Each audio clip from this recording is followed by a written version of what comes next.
भ्रांति को, झूठी बात को, भ्रम को फैलाना, झूठ बात को फैलाना मीडिया के माध्यम से, वो सेक्शन 67 आईटी एक्ट 2000 की आती है। इसके अलावा सेक्शन ए विदेशी अधिनियम 1946 का भी अपराध किया है।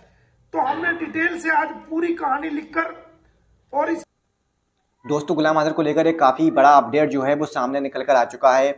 जैसे कि दोस्तों अभी आपने वीडियो के शुरू में देखा, गुलाम आजर के जो वकील हैं मोमिन मलिक साहब, उन्होंने बहुत बड़ा अपडेट दिया है। आज की इस वीडियो में उन्होंने बताया है कि सीमा हैदर पर कौन कौन सी धाराएं लगी हैं और सीमा हैदर जो है इंडिया में रहकर कितना झूठ पे झूठ बोले जा रही है। उस तरह की जो बातें हैं आज की इस वीडियो में मोमिन मलिक साहब ने बताई हैं। लेकिन आज के इस वीडियो में मोमिन मलिक साहब ने वो सबूत दिखाए हैं जो कि आप लोगों के लिए जानना काफ़ी ज़्यादा ज़रूरी है।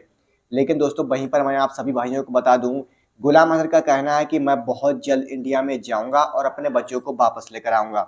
लेकिन वहीं पर सीमा आजर का कहना है कि मैं उन बच्चों को नहीं दूंगी चाहे कुछ भी हो जाए। अब आखिर देखना ये है आज का जो अपडेट दिया है मोमिन मलिक साहब ने, उसमें कौन कौन सी बातें बताई हैं, कौन कौन सी इंपॉर्टेंट उन्होंने जानकारी दी है, उसको जानने के बाद ही पता चलेगा कि जो मोमिन मलिक साहब ने आज का जो अपडेट दिया है वो आगे चलकर काम करता है या फिर नहीं। तो बिना किसी तरीके सबसे पहले हम आपको मोमिन मलिक साहब का ये वीडियो क्लिप दिखाते हैं, फिर आगे बात करते हैं। 97, 199, 201, 205, 209, 406, 420, 467, 468 और 459, 471, 494, 495, 496, 120 बी आईटी एक्ट 2000 की सेक्शन 67 एवं सेक्शन 11 ए भारतीय विदेशी अधिनियम 1946 बरखिलाफ सीमा हैदर, केयर ऑफ सचिन मीना पुत्र नेत्रपाल व नेत्रपाल उर्फ नेत्र पुत्र बिशंबर, ये रेजिडेंट ऑफ रघुपुरा, जिस कंप्लेंट में हमने कहा है कि जैसा कि आप सभी जानते हैं कि पाकिस्तानी महिला सीमा हैदर जो कि गैर कानूनी तरीके से नेपाल के रास्ते भारत की सीमा में, दोस्तों आज का जो वीडियो है बहुत खास और बहुत इंपॉर्टेंट है, उम्र 6 वीडियो को वर्ष से पूरा कम है। देखें। अपराधी सचिन पुत्र नेत्रपाल उर्फ नेत्र, निवासी रघुपुरा उत्तर प्रदेश की मदद से भारत की सीमा में प्रवेश कर गई थी, जिसे रघुपुरा पुलिस द्वारा 3/7/2023 को सेक्टर 59 बल्लभगढ़ जिला फरीदाबाद हरियाणा से गिरफ्तार करके रघुपुरा पुलिस द्वारा कोर्ट में पेश किया गया था और उसके 4 नाबालिग बच्चों को बरामद कर लिया गया था तथा अपराधी सचिन को भी उसके साथ गिरफ्तार कर लिया गया था, जिसके खिलाफ दिनांक 4/7/2023 को रघुपुरा पुलिस स्टेशन में एक सेक्शन 14 1946 व 120 बी आईपीसी के तहत मुकदमा दर्ज हुआ था और 7/7/2023 को अदालत से कुछ शर्तों पर सीमा हैदर को, नेत्रपाल को और सचिन को रिहा किया गया था। अदालत से जो सशर्त जमानत मिली थी उसके बाद पाकिस्तानी नागरिक सीमा हैदर पत्नी गुलाम हैदर हाल मुकाम केयर ऑफ सचिन पुत्र नेत्रपाल रघुपुरा के यहाँ रह रही है और लगातार वो 153 ए सेक्शन 195, 196, 197, 199, 201, 205, 209, 206, 420, 467, 68, 494, 120 बी आईपीसी व आईटी एक्ट की सेक्शन 67 व 11 ए भारतीय विदेशी अधिनियम 1946 का लगातार जो है वो अपराध कर रही है। अब आपको बता दूं कि सेक्शन 153 ए में क्या आता है। सेक्शन 153 ए में कोई भी सार्वजनिक रूप से ऐसा बयान जारी करना जो दो समुदायों के बीच आपसी झगड़ा पैदा कर दे, लड़ाई पैदा कर दे, और 195, 196, 197 जो कि 199, 201 सबूतों को तोड़ मरोड़ दे और गलत तरीके से गलत तथ्यों के आधार पर कोई अदालत के सामने रखे। उसके अलावा 406 जो अमानत में खयानत करे, ये बीवी तो गुलाम हैदर की है लेकिन ये गलत रूप से भारत में आकर के अनैतिक संबंध के चलते गलत तरीके से अपना शारीरिक शोषण भी अनैतिक तरीके से जो इसका हो रहा है वो 406 धारा के अंदर आता है।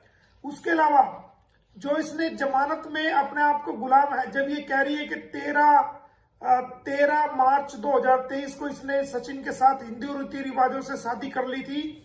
तो और ये एनिवर्सरी मनाने जा रही है, तो फिर किस आधार पर इसने जमानत के अंदर अपना आप को गुलाम हैदर की वाइफ कहा है? और एफआईआर के अंदर जो इसने फैक्ट बताए हैं, जो एफआईआर में दर्ज है, उसके मुताबिक इसने गुलाम हैदर को अपना पति बताया है। इसके अलावा जो कबूलनामा इसने किया है, उसके अंदर भी इसने अपने आप को गुलाम हैदर की वाइफ बताया है। तो झूठ बोलकर फर्जी दस्तावेजों के आधार पर जो माननीय अदालत जेवर से इसने जमानत याचिका ली है, तो अगर ये सचिन की पत्नी है तो फिर हैदर की वाइफ बनकर क्यों जमानत ली? इसलिए इस पर 420 जालसाजी करने, धोखा देने, धोखाधड़ी करने की धारा 420, 67, 68, 469, 71 आती है। इस पर हमने 494 का भी धारा लगाई है, जो कि 494 धारा एक पति के रहते हुए जब एक पति जिंदा है तो बिना तलाक के किसी और व्यक्ति से शादी करना बाईगानी उसको कानून की भाषा में कहा जाता है। बाईगानी करना वो 494 में आता है। 495 में भी उसी की संज्ञा दी गई है, 496 में भी। 120 बी में जो नेत्रपाल और सचिन के ने जो इसका साथ दिया है इस अपराध को करने के लिए, उन पर लागू होती है। और सेक्शन 67 जो कि आईटी एक्ट की, यानी कि मीडिया द्वारा किसी भी भ्रांति को, झूठी बात को, भ्रम को फैलाना, झूठ बात को फैलाना मीडिया के माध्यम से, वो सेक्शन 67 आईटी एक्ट 2000 की आती है। इसके अलावा सेक्शन ए विदेशी अधिनियम 1946 का भी अपराध किया है। तो हमने डिटेल से आज पूरी कहानी लिखकर और इसके अंदर बताया कि अगर ये कहती है कि भाई मैंने सचिन से 13 मार्च 2023 को शादी की थी, तो हमने कंप्लेंट में लिखा है, तो आपने जमानत के अंदर अपने आप को गुलाम हैदर की बीवी बताकर क्यों जमानत अर्जी फर्जी जालसाजी करके दायर की, और क्यों आपने वो जमानत वहां से बतौर गुलाम हैदर की बीवी प्राप्त की? अगर आपने शादी कर ली थी तो आपको सचिन की वाइफ बताना चाहिए था। तो इस प्रकार हमने सारी डिटेल के साथ आज इसका अभी कोई कानूनी तलाक नहीं हुआ है, और ये किस प्रकार ये सोशल मीडिया पर कह रही है कि भाई हम अपनी एनिवर्सरी मनाने जा रहे हैं, तो वो लिखित में शिकायत कम से कम 20 धाराओं के तहत हमने आज एसएचओ जेवर को उनके कार्यालय में लिखित में कंप्लेंट दी है। और वहीं से हमने, क्योंकि रिसीविंग उन्होंने हमें कोई दी नहीं है, तो हमने एसएचओ को भी बताया कि आपके कार्यालय ने हमें कोई रिसीविंग नहीं दी है।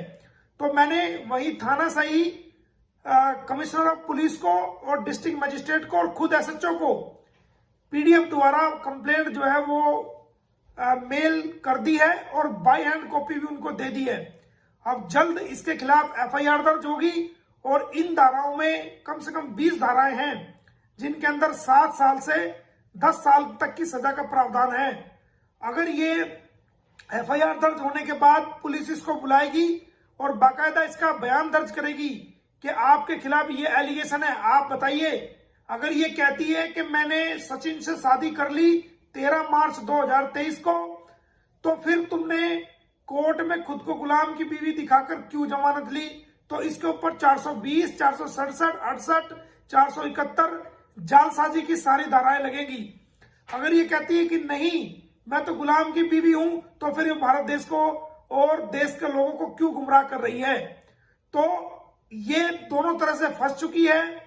अगर ये खुद को गुलाम की वाइफ बताएगी तो जब भी ये फंसेगी, और अगर ये खुद को सचिन की वाइफ